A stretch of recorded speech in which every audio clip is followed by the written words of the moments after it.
Muito bem, gente. Então, nós vamos para o nosso 29º item, né? Perturbações graves. Hoje a gente vai estar trabalhando a questão da esquizofrenia e também a questão do transtorno de personalidade antissocial, chamado antigamente de psicopatia ou sociopatia, né? Então, mais ou menos é isso que a gente vai se ocupar hoje, né?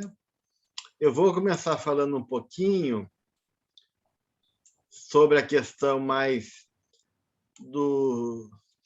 da personalidade antissocial, né? A sociopatia, a psicopatia, e depois a gente fala um pouquinho sobre a esquizofrenia, tá bom? É importante deixar claro antes, assim, que do ponto de vista de diagnóstico, o diagnóstico de sociopata, psicopata ou personalidade antissocial só se faz depois dos 18 anos de idade. Tá?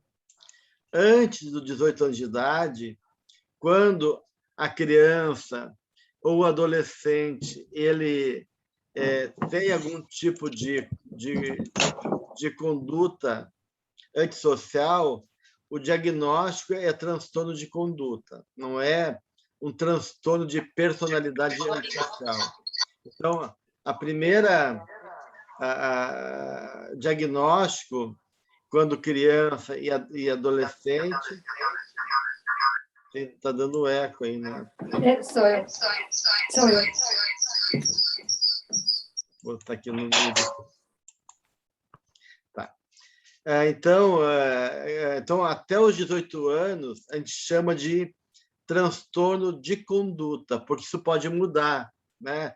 Durante a fase de evolução e desenvolvimento da criança. Depois dos 18 anos de idade, sim, que a gente pode fechar o diagnóstico de uma personalidade antissocial. No caso da criança e adolescente, né, o comportamento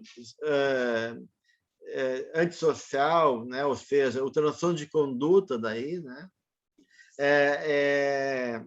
envolve vários comportamentos da criança e do jovem de uma maneira persistente, né? Então, a gente pode pensar assim, geralmente inclui 15 possibilidades, tá, gente? Essas possibilidades são...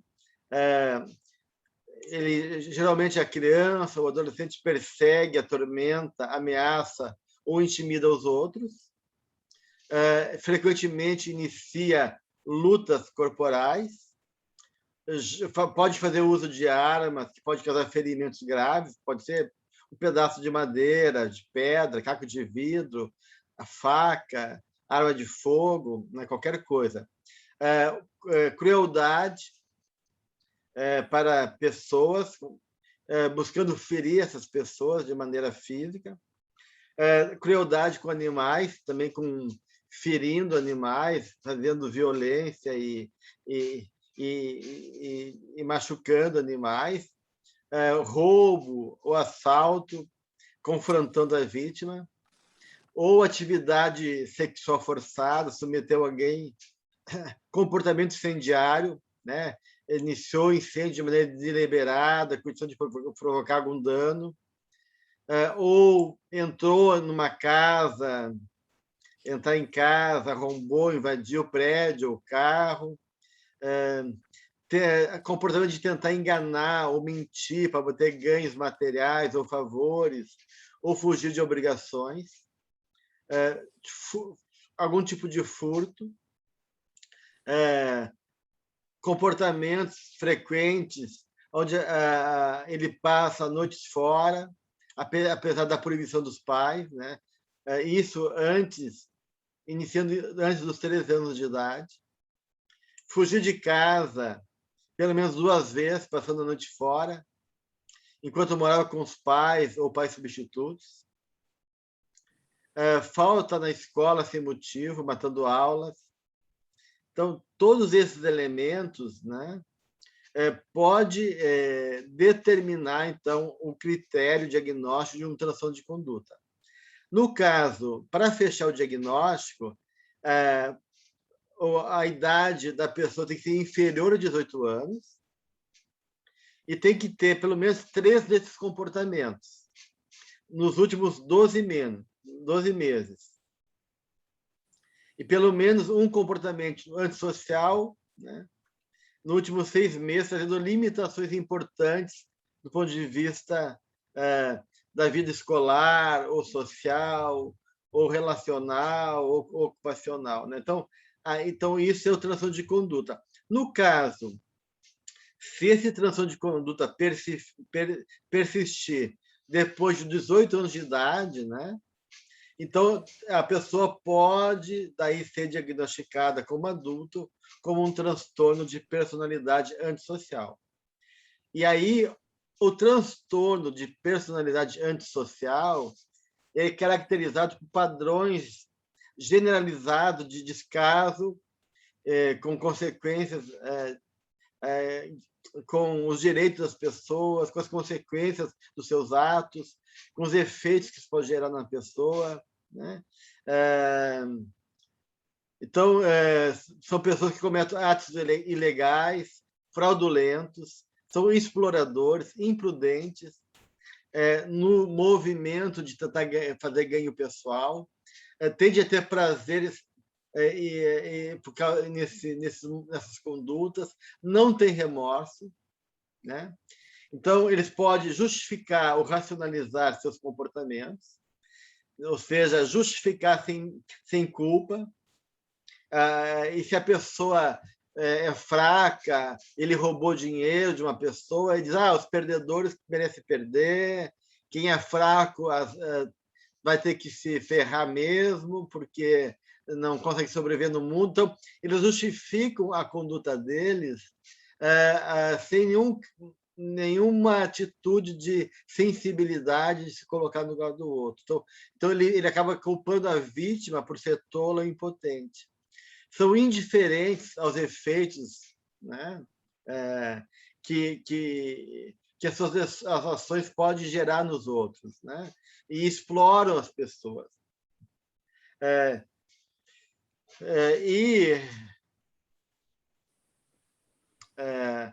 Então, tudo isso está ligado à personalidade antissocial. E aí, para fechar o diagnóstico, né, então tem que ter alguns fatores desses. Desprezo persistente pelos direitos dos outros, né? Quer dizer, a pessoa está sempre desligada do compromisso de responder de maneira correta e de acordo com a lei. Então, ele despreza a lei, indicado por atos repetidamente cometidos, que são motivo de detenção, serem enganadores, mentiras repetidas, uso de pseudônimos para ludibriar os outros, para ter ganho pessoal, prazer. Né? Isso é algo que acontece no psicopata, né? Que psicopata é um termo antigo, né? Na personalidade antissocial. Que mais que é comum, né, nesse tipo de pessoas? Agir de maneira impulsiva e não planejar de maneira cuidadosa, apesar que o psicopata mesmo são muito inteligentes e muitas vezes eles não são impulsivos. Tá? Então, tem algum tipo de psicopata que tem capacidade de poder criar de maneira cuidadosa, criar uma forma de enganar, de aprisionar, e de organizar de maneira muito cuidadosa, com antecedência, os seus atos. Né? Ele pode ter uma atitude de irritação, ou ser agressivo, né? A brigas físicas constante, agressão aos outros, despreza a segurança, né? E a segurança dos outros, não tem medo, não tem receio do que pode acontecer com eles, né? Se dizer, mas tu pode morrer, eles não estão nem aí, né? Tem um desprezo assim em relação a preservar a própria vida, a própria segurança, e usar de maneira irresponsável, então indicado por deixa o emprego, sem planos para o outro, se não paga a conta, não paga a conta, não tende a sentir remorso, há uma indiferença uma racionalização em relação à agressão, aos maltratos que eles cometem em relação às pessoas. Então, tudo isso está ligado a esses transtornos que vão fechar o diagnóstico de uma personalidade antissocial, né? E aí tem vários tipos de personalidades sociais, tem aqueles que são mais manipuladores, sedutores, mais narcisistas, né? Porque, de uma certa maneira, a gente tem que entender que muitos personalidades antissociais têm outros diagnósticos também juntos, né? Então, eles podem ter outros transtornos juntos, né? Eles podem ter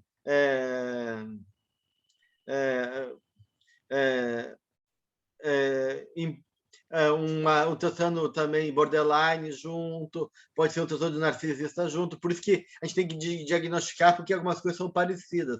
O transtorno de abuso de drogas, o transtorno de conduta, o transtorno de personalidade narcisista e borderline tem muito de antissocial também, né? Então, tem que diagnosticar se a pessoa é borderline ou narcisista ou é antissocial, porque o antissocial ele tem um campo de sintomas e de conduta mais complicada, né?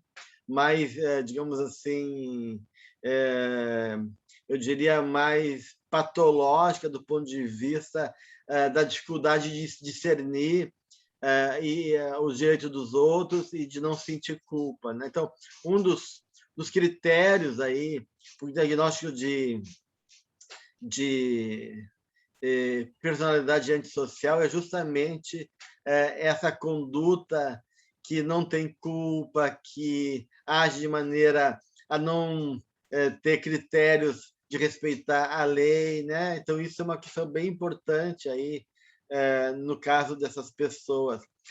E na psicologia, né, gente, existe duas teorias em relação ao psicopata ou à personalidade antissocial. Uma diz que são as pessoas, indivíduos, que não têm culpa e não sentem remorso. Então, há uma falha no sentimento. Então, há uma falha na capacidade de sentir, de avaliar. Então, a capacidade ética dessas pessoas está comprometida, porque elas não sentem remorso, não sentem culpa, não sentem medo, não sentem... não tem a capacidade de empate de se colocar no lugar do outro, viola todos os direitos dos outros sem menor constrangimento. Então, para essas escolas de psicologia, há uma dissociação aí do indivíduo com os sentimentos, que faz com que ele não tenha essa capacidade de avaliar, perceber e sentir, né? Então, eles não têm culpa. Então, uma teoria é que eles não têm culpa, não sentem remorso. E a outra teoria, que é a teoria que Melanie Klein ela trazia, diz que é exatamente ao contrário, que a culpa deles é tão grande, que se eles contratassem com a culpa, eles enlouqueceriam. Então, para não enlouquecer, eles dissociam da culpa, negam a culpa e ficam frios, indiferentes, para não ter que lidar com a culpa, né? E aí eles se tornam arrogantes, frios, não sentem remorso para poder não contratar com uma culpa que é muito violenta. Do ponto de vista espiritual, né, gente, as duas coisas estão certas, a gente podia dizer assim, né? Por quê? Porque, de certa maneira, se a gente for olhar lá o livro Libertação, do André Luiz, por exemplo, né? Naqueles umbrais, onde tem aqueles espíritos que comandam os falantes das trevas, são espíritos que se rebelam contra a lei, contra a providência, né? E tanto desacreditar a graça divina, assumindo para si esse lugar. Há uma inflação de ego aí, né? uma onipotência pelo orgulho, né? E movidos, né? por ódio e por revolta, por vaidade, né, e criminalidade, eles entram nesse processo de um certo delírio grandioso de achar que pode mais que os outros, né? E aí começa num jogo de buscar se apoderar, de ter esse orgulho, né, essa soberba, e essa inteligência insubmissa, né, que não quer ceder, e através da revolta e do ódio vão ficando indiferentes, né, à lei, a tudo e a todos. Então, essa indiferença fala desse sentimento que está anestesiado, desse sentimento que está encapsulado, ficou dissociado do sentimento, né? E aí eles não sentem culpa. Mas, na verdade, a teoria da Marlene Clyde também tá certa, porque quanto mais eu fujo da lei e ajo contra a lei, mais a minha consciência íntima vai me cobrar, né? E mais culpa vai ser gerada, porque quanto maior a soberba e a altura da inflação, maior é a queda do desespero depois, né? Então, eles não sentem culpa, mas não quer dizer que a consciência deles, a consciência do self, não esteja cobrando dele. Tem uma hora eles vão ter que se deparar com essa consciência da lei divina que está dentro de cada um de nós, né? Mas enquanto eles podem, eles ficam, digamos assim, negligenciando essa consciência, ofuscando essa sensibilidade que todos nós trazemos por ser filhos de Deus, e ficam daí enclausurados nessa fantasia, né, de ódio e de onipotência que eles têm. Então, realmente, a gente vê que tem muitos psicopatas que querem a fama também, né? A gente vê isso, né? E eles fazem de tudo para ter a fama e querem ser maior do que o cara que mais ser reconhecidos pelo mito do anti-herói, né? Daquele que matou da crueldade, de ser inteligente, escapar da polícia. Tem um jogo aí de poder aí que se faz por uma identificação do anti-herói aí, né? Silvia, tu quer trazer alguma coisa? Eu queria fazer uma pergunta. A questão, dando exemplo, lembrando daquilo do livro do Libertação, quer dizer, por exemplo, eles sentem culpa, mas essa culpa é num nível tão grande que eles, ao mesmo... Confusa. Eles sentem culpa, mas eles tentam não sentir culpa e se tornam mais cruéis nisso. Seria esse processo de se tornar mais cruel, porque eles não querem sentir. O ego não sente culpa, né, Silvia? Então, do ponto de vista egóica, eles realmente não sentem culpa. Eles riem, debocham de ti, a gente vê esses criminosos assim, que são antissociais, eles são manipuladores, eles não estão nem aí, eles não se deixam tocar, né? Então, há um anestesiamento do sentimento, uma indiferença, né? Então, eles não sentem culpa. Mas isso não quer dizer que internamente não haja uma tensão, uma cobrança da própria lei divina que está instaurado na consciência de cada um de nós, nessa consciência mais profunda do self. Mas como ele está dissociado do self, né? Ele está nessa arrogância onipotente de um ego que se perdeu de si mesmo, então ele em termos de ego, ele não sente culpa, não sente remorso, né? Então são frios, são distantes, são cruéis, né? Então, mas quando tiver que se tocar nessa consciência, a dor é terrível, talvez eles não aguentem, né? Suportável.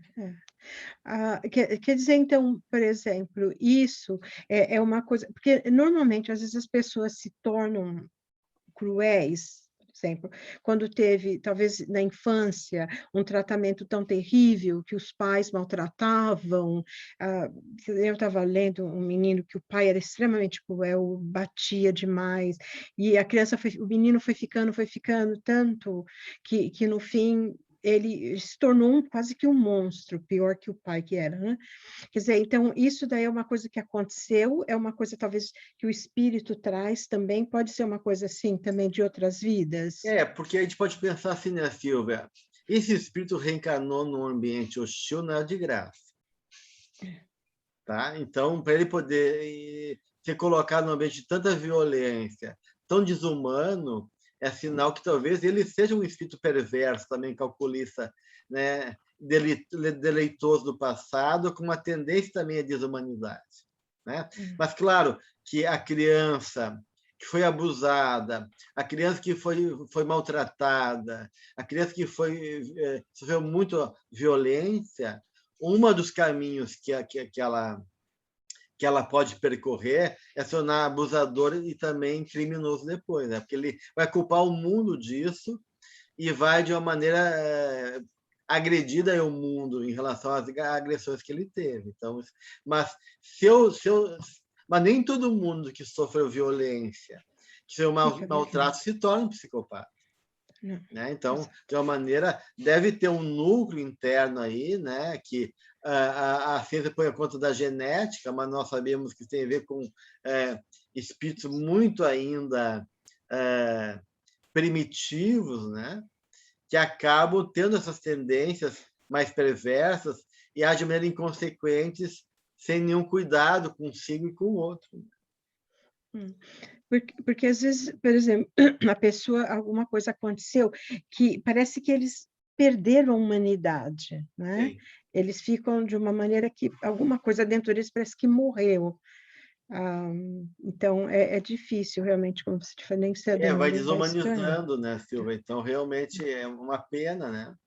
Assim a gente vai ficando embotado espiritualmente. O espírito é o void, né, que representa a forma física.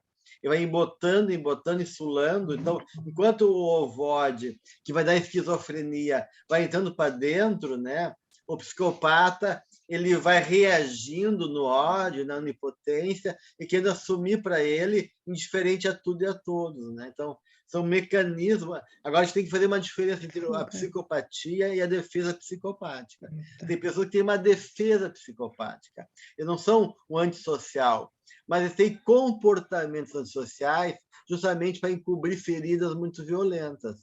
E aí tem um núcleo dentro deles que tem uma esfera de muita dor que eles dissociam e faz uma defesa psicopática contra a figura de autoridade, contra a figura de pai, daquele pai cruel. Então, a gente tem que ter esse cuidado, né? Por isso que tem que ter vários comportamentos e um traço muito característico para poder realmente ser diagnosticado com uma personalidade antissocial.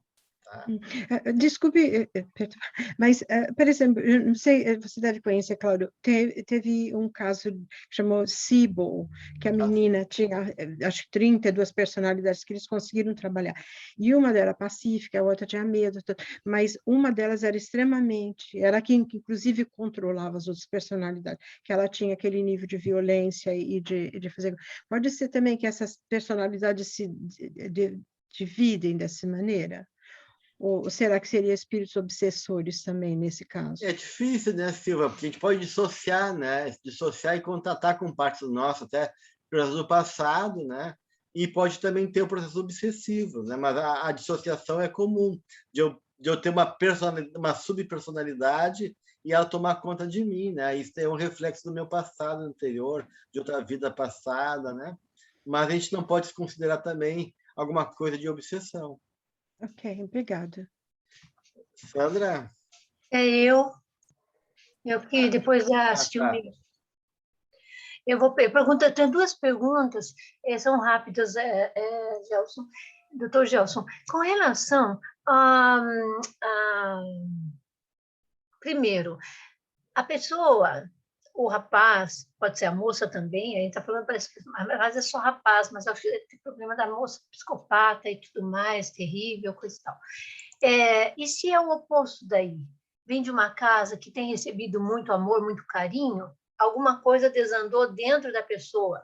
Isso é com relação à vida anterior, então? Ou é obsessor e tem problema seríssimo de mediunidade que está dando uma derrocada, aquela pessoa vai se acabando. os pais já não conseguem ter nenhum controle, coisa e tal. É que assim, ó, Essa é uma pergunta. isso não quer Segunda é dizer com que ela relação seja ao antissocial, né? Ela pode ter um mal adaptativo, uma prevalência de problemas de conduta, mas não quer dizer que seja uma pessoa antissocial. Geralmente, né, a pessoa antissocial é mais comum entre homens. Para cada 6 homens, uma mulher. Então, é muito mais em homens. E tem mais ou menos cerca de até de 0,2% a 3,3% da população, né? Em relação depende muito do país, mas pegando como referência os Estados Unidos, né?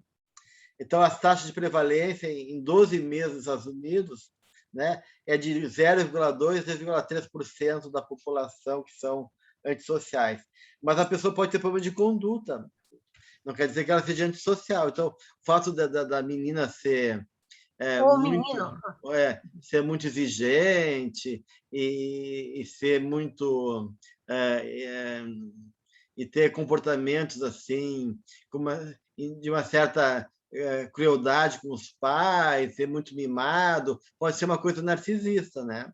Então tem que cuidar o diagnóstico, porque é muito parecido, border, narcisista, antissocial, a gente tem que avaliar. E pode ser, claro, o que desumaniza quando falta amor. Pode ter dinheiro, pode ter recursos, mas pode não ter amor.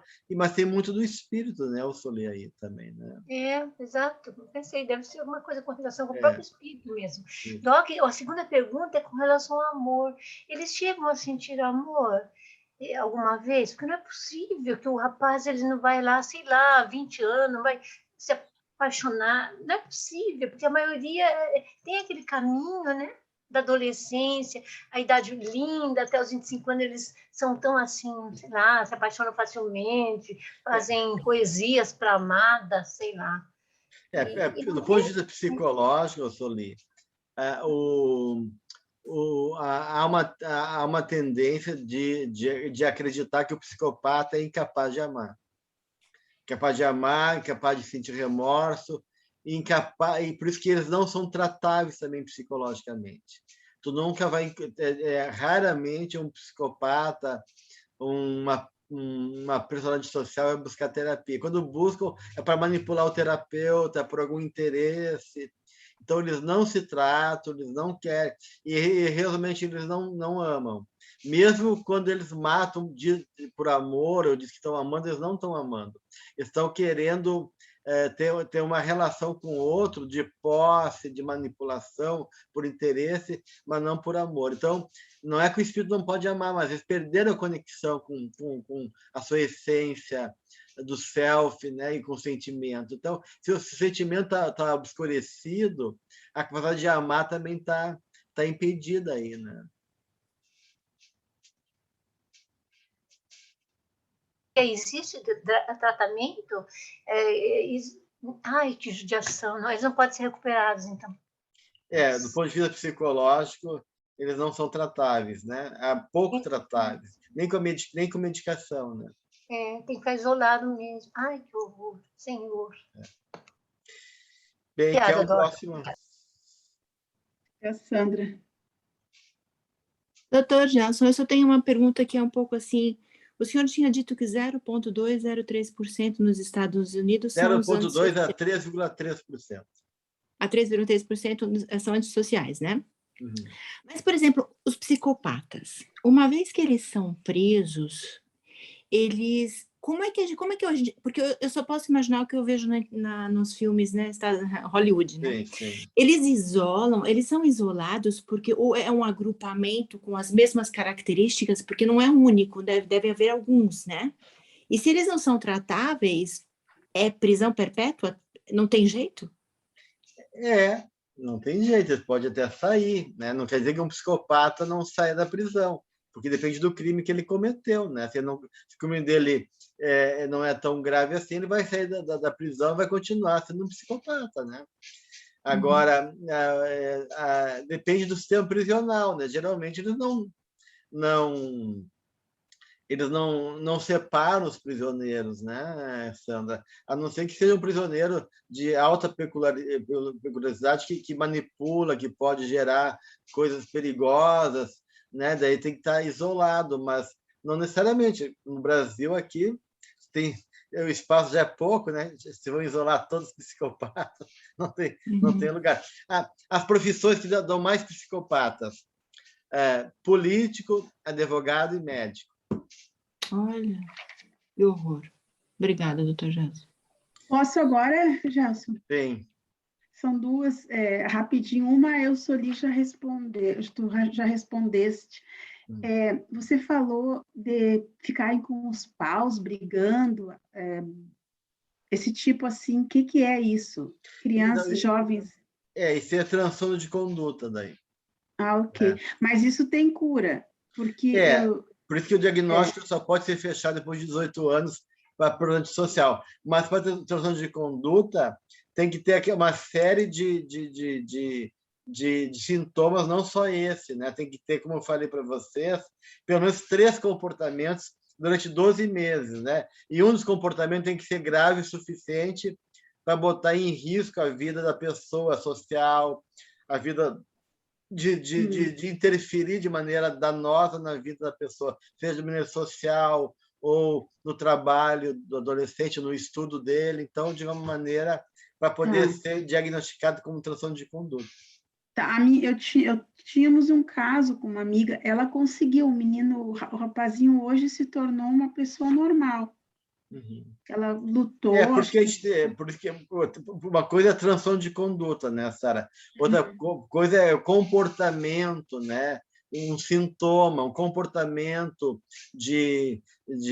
por exemplo, comportamento desafiador, né? Ou um comportamento agressivo, ou com um comportamento de furto. Uma coisa é o comportamento, outra coisa é o transtorno de conduta, que são vários comportamentos que persistem, né? Ok, obrigada, Gelson. Kate?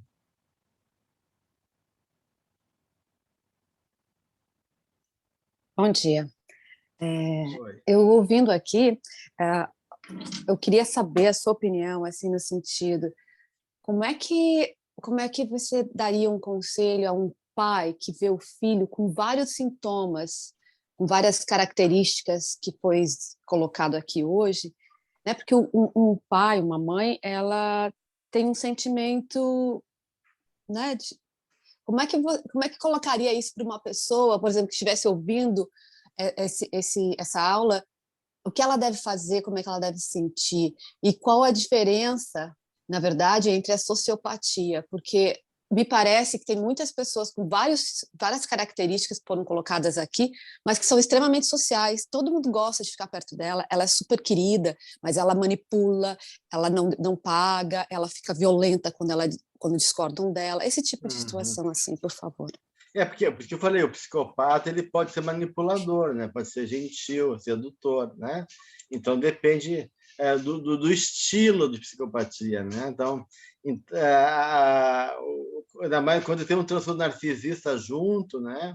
E geralmente pode ser pessoas que parecem confiáveis, que mentem, enganam, são inteligentes, são sedutores, e de uma maneira se passam, né, por pessoas aparentemente adequadas, mas são artistas, né, que estão ali colocando uma máscara. Mas o psicopata, né, Kate, é só depois dos 18 anos, né, onde social vai diagnosticar.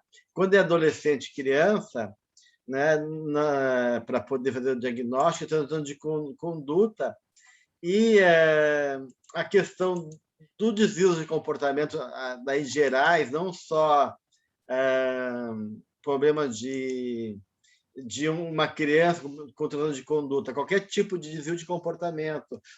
Na verdade, Gelson, desculpa só te interromper, eu estou falando de uma pessoa que tem 40 anos, mas um pai e uma mãe não vê uma criança de 40 anos como um adulto, sempre é uma criança, é sempre um filho, né? E se preocupa com essa pessoa. Então, tipo assim, tá sempre com a esperança que não seja isso, né? Não é uma criança que eu me refiro, mas a pessoa também, como você falou, não vai se tratar, não vai procurar uma ajuda. Então, a gente só se baseia nesses assuntos, assim, quando a gente vê uma aula ou quando vê uma matéria, mas não tem como ter um diagnóstico preciso, porque a pessoa não vai procurar ajuda e ela se recusa, né? Ela não acredita que ela seja. Mas aí que tá. E no caso, os pais são doentes também, né, Kate? Você não consegue reconhecer e negam a desordem mental do filho e tratam ele de maneira infantil, é porque eles estão tomados também numa grande, digamos, fantasia patologizada também, né? Porque, de uma certa maneira, com a criança, porque tudo começa lá na infância, né? Então, uma coisa que a gente tem que também fazer uma diferença é crianças hiperativas, do comportamento de conduta, que também vai ter coisas parecidas, né? E aí o trabalho é uma equipe interdisciplinar que envolve, né, o trabalho com a escola, de apoio na escola, a questão de juntar, basicamente, limite e amor, né? As duas coisas que são fundamentais. Dar limite e dar amor, né? Porque são o que eles precisam, né? Não dá, então a questão do manejo, né, da responsabilidade, de não se deixar manipular, de confrontar e mostrar o jogo, de poder de uma maneira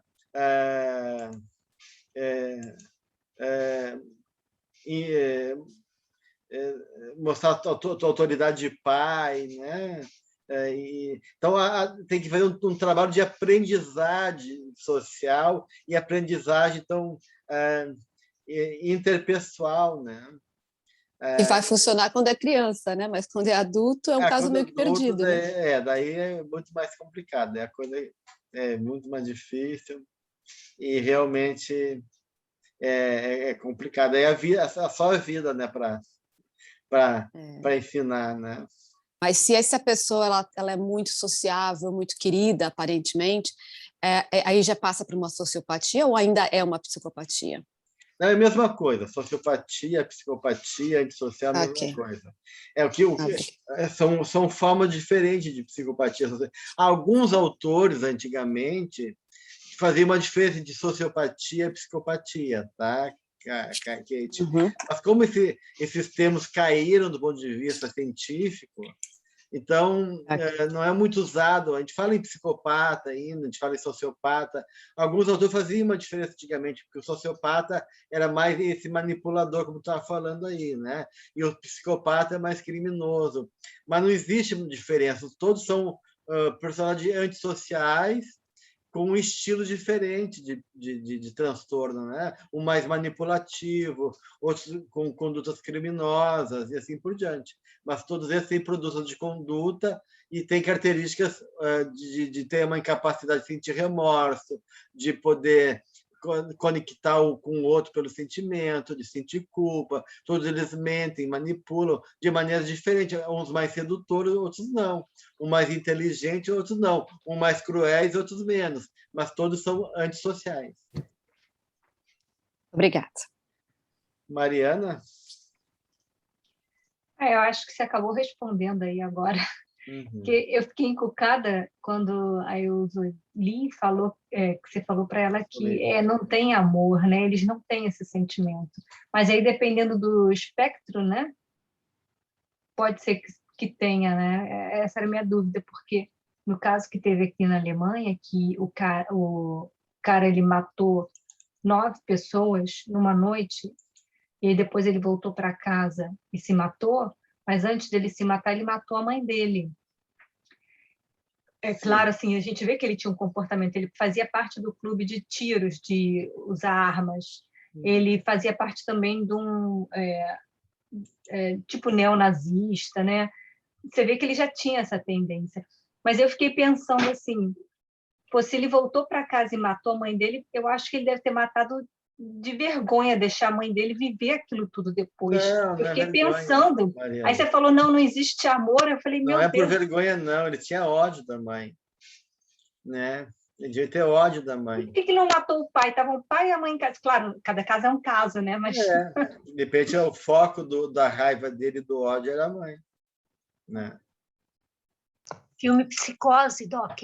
Naquele filme Psicose, desculpa que eu entrei, porque também tinha falado citado, né, exatamente aquele caso. No Psicose é um clássico, então, o Bates, né? Porque ele, por causa da mãe, ele mata a mãe.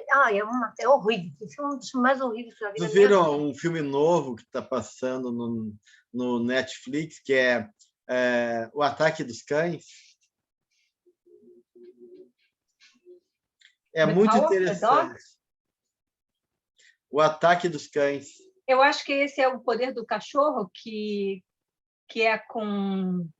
que eles moram em Montana. Aqui foi traduzido com O Ataque dos Cães. Aqui, Tá. Aqui é The Power of the Dog. Eu vi. Ali tem bem a coisa do psicopata do rapaz, né? Não vou contar o filme, né? Que parece frágil, que parece inseguro, mas está armando toda uma história, está no controle de toda situação, né? Mas tudo bem. Tem vários filmes que tratam sobre o tema, né, gente?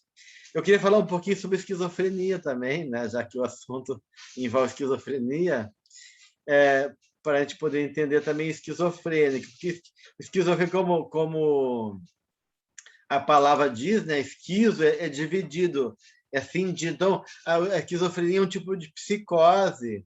A psicose é a doença mental mais terrível, né? Porque ela desintegra a personalidade.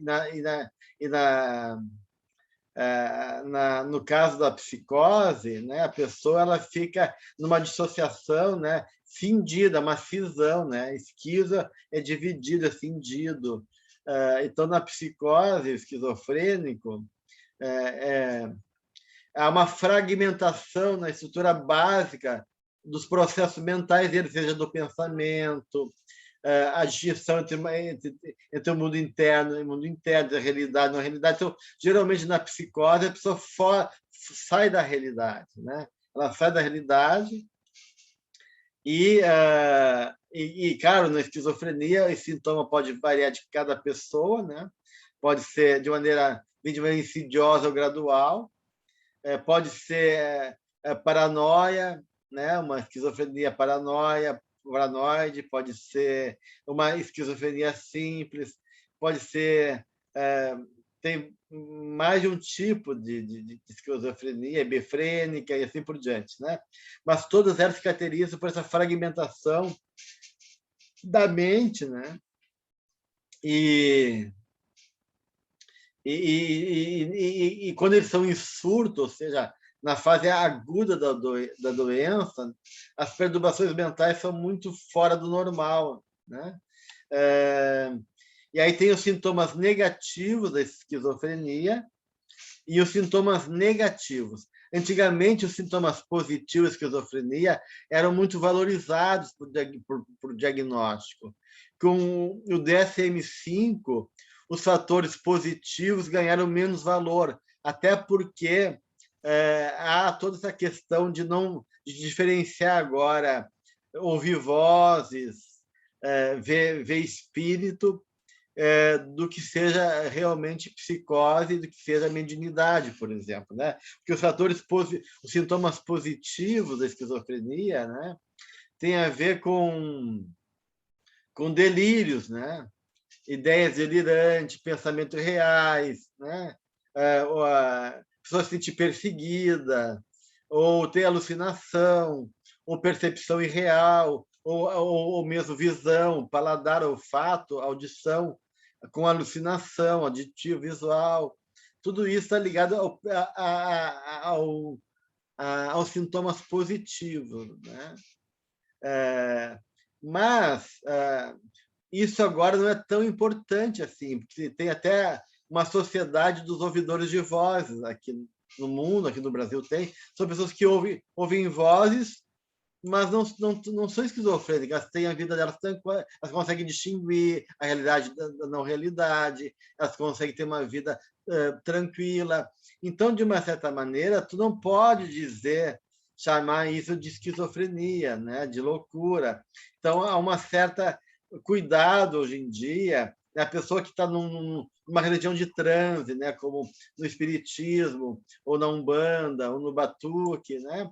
Ela está lá em transe, não dá para dizer que ela está psicótica. Então, hoje em dia, os sintomas positivos não são tão importantes assim. O que é importante, né? São os sintomas negativos, que é justamente a perda, né? Onde o resultado da doença mental gera uma perda ou diminuição da capacidade mental, e que vai evoluindo com a doença, né? A pessoa vai ficando no estado deficitário, em termos de motivação, de discurso, em termos de relações interpessoais, em termos de pensamento, em termos de iniciativa, isolamento social, apatia, então todo um pensamento, um discurso desorganizado, confusão mental, elaboração de frases sem qualquer sentido, invenção de palavras, a pessoa realmente tem comportamentos estranhos, exagerados, né? Ansiedade excessiva, impulso, agressividade constante na fase da crise. Então, esses são os sintomas mais importantes do ponto de vista da esquizofrenia, quando há uma degradação mental, onde pode ter mais ou não sintomas positivos. Mas nem todo sintoma positivo, hoje em dia, na psiquiatria, é sinal de psicose. Então, eu posso ouvir vozes, mas não quer dizer que sou um psicótico. Eu posso ter sensações que fogem ao critério de uma realidade aparentemente normal, né? Como são pessoas que têm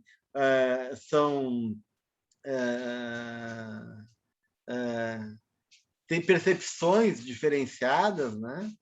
E não quer dizer que sejam psicóticas por causa disso. A gente tem que, de uma maneira, ter esse cuidado.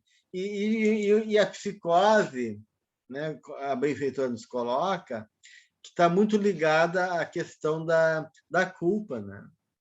Culpa e obsessão, né? A pessoa que vem com uma culpa muito grande, com medo de enfrentar a vida, com processo obsessivo, então medo e culpa, né? Ligado a um passado que acaba fragilizando o ego. Então, na psicose, há uma fragilização do eu, do ego, a ponto que esse vaso, né? O ego como vaso, ele racha, né? E a minha capacidade, a minha estrutura egóica não consegue mais conter meus conteúdos internos e fazer uma relação com a realidade. E aí tudo fica muito confuso na psicose, onde eu perco a noção das coisas e acabo, então, não tendo esse discernimento, né?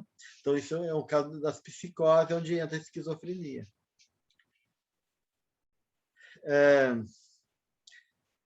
Quem é que vem? É a Sandra que vem antes, agora? É a Ana? Eu tenho essa edição do livro. Na página 121, ela diz assim, de acordo com tudo que o senhor falou, constituindo um estado de pânico ante a realidade, deste modo fugindo o paciente para o autismo. Como assim fugindo? Ele tem a opção de fugir para o autismo? Não. É que um sintoma da esquizofrenia chama de autismo, tá, Sandra? Os 4A. Alteração do pensamento, embotamento afetivo, como se não estivesse sentindo. Não é que ele não sente, é que ele está dissociado. Então, esse autismo, ele vai para dentro dele, né? Então, o esquizofrênico, tu tá conversando ali na sala, parece que ele não tá te ouvindo, não está ali, está no mundo dele, no mundo interno dele. Então, como se fugisse, está tomado por uma fantasia, né? É que na esquizofrenia o complexo toma um tamanho em um lugar tão grande que ele subjuga o ego, né? E aí ele está num outro mundo, né? Por isso que tem essa característica autista do esquizofrênico, porque está lá dentro, não conseguindo fazer contato com a realidade daí. Obrigada. Ana?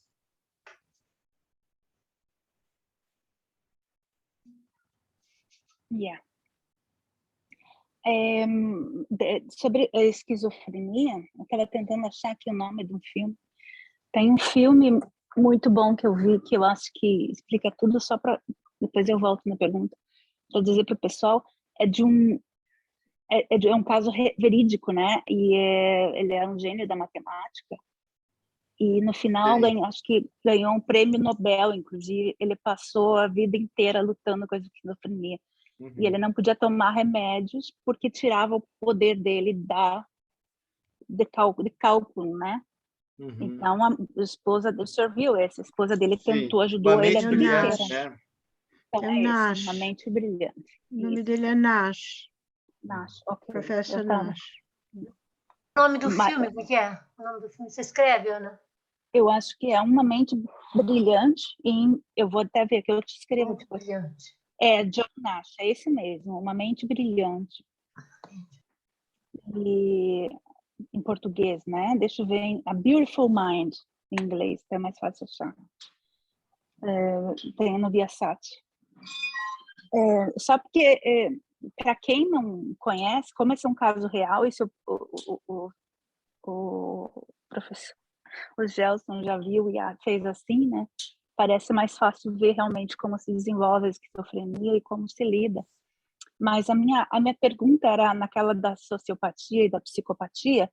Eu tinha na minha cabeça que era correto a gente, mas talvez tenha mudado com tudo isso, a gente separar que o psicopata tipo assim, é um nível de sociopatia em que ele acaba tem mais propensão a cometer crimes e crimes graves, seria isso? E o sociopata, ele tem um limite ali onde ele acaba não indo para a cadeia. Na verdade, Ana, isso se tinha antigamente, né?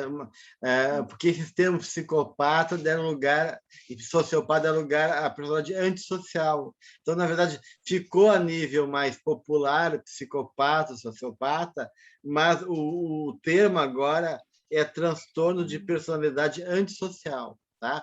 E dentro desse transtorno vai ter gente que essas variações de estilo de conduta que variam de um para outro. Mas antigamente, sim, o psicopata era tido como alguém com critérios mais perigosos e com tendências criminosas, e o sociopata não. Mas isso é muito relativo também, né? Então, hoje em dia, a gente fala que é um antissocial, né? Mas seria... a nível popular, a gente chama um psicopata, mas um cara que manipula o outro, mas não mata, engana e tira dinheiro, é um psicopata também, de uma certa maneira, né? Então, são dentro de um espectro. Exato, de transtorno. De transtorno, de características próprias, né, de cada um, onde tem variações desse transtorno.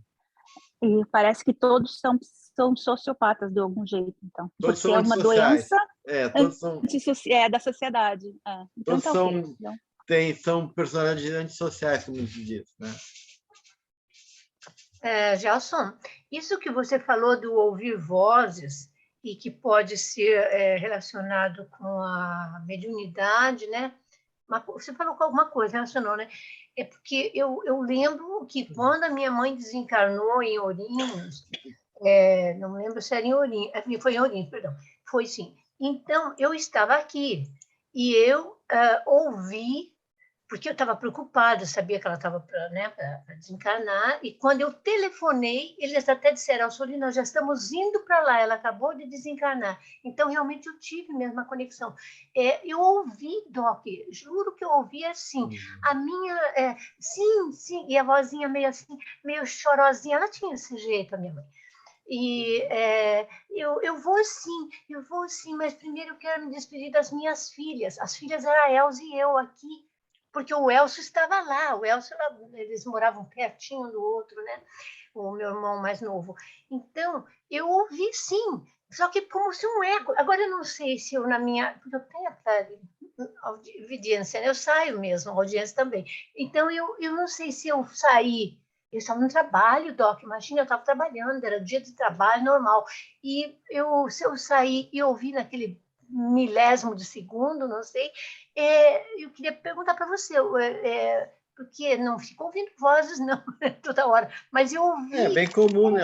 Esses contatos telepáticos, por afinidade na mente, tu captar, né? Ou tu sentir a presença do outro, né? Então, isso que a gente trabalha com a espiritualidade, né? A gente sabe disso, né? Né? A gente tem essa sensibilidade mediúnica, ou no estado emocional de extrema importância, tu tem um estado alterado de consciência e tem uma percepção que é alargada, né? Então, isso pode acontecer, né? Porque a gente tem que fazer essa diferenciação da esquizofrenia com sintomas positivos das pessoas que têm essa percepção sem ser esquizofrênica, né? Para não confundir. E por isso que porque o a mãe Breuer... já havia desencarnado, porque ela estava falando para os benfeitores que a retiraram, né? Veja que coisa, ela já havia desencarnado e foi confirmado logo em seguida. Por isso que o Breuer ele fez uma diferença. O Breuer foi o primeiro a cunhar o termo esquizofrenia. Antes era demência precoce, o termo da esquizofrenia, porque parecia que era uma demência mental orgânica, e depois que foi cunhado o termo esquizofrênico, né? E o Breuer, então, ele realmente cunhou os 4 As de Breuer, né? Que para fazer os sintomas primários, que são os distúrbios associativos do pensamento, né? Os distúrbios afetivos, autismo e ambivalência. Então, os 4A, né? Associação, afeto, autismo e ambivalência, que caracterizam os sintomas primários e fundamentais específicos da esquizofrenia. Né? Muito obrigada, Doc. Muito obrigada. Muito bem, gente. Nosso tempo já está se esgotando, né? É só uma pincelada, né? Mas o importante que Joana coloca, né? Que, de uma certa maneira,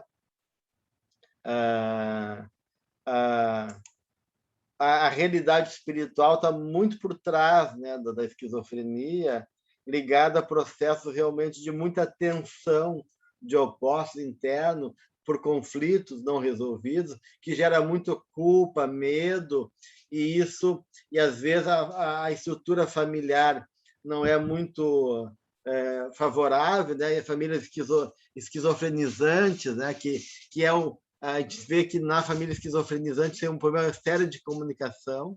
Quando a família é muito ambivalente e a comunicação não é clara, isso enlouquece até cachorro, até papagaio, né?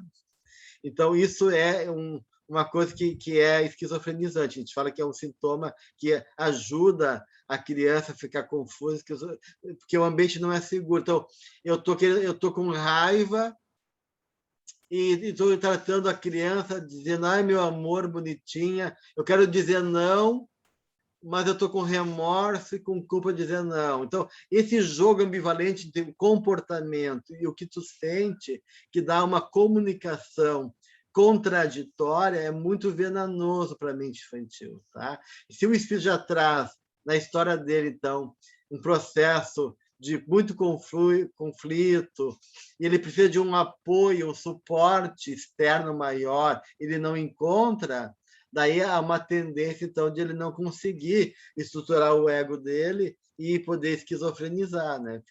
Tem um livro maravilhoso, um filme maravilhoso, que talvez seja difícil de achar, mas se os acharem, vale a pena ver, que é chamado Leolo. É um filme franco-canadense de uma família esquizofrenizante, que é muito bonito o filme, né? Vale a Como pena. escreve, por favor? Leolo. Porque ele achava que ele era filho de italiano, ele fez uma fantasia. Eu vou botar aqui no chat, né? O nome.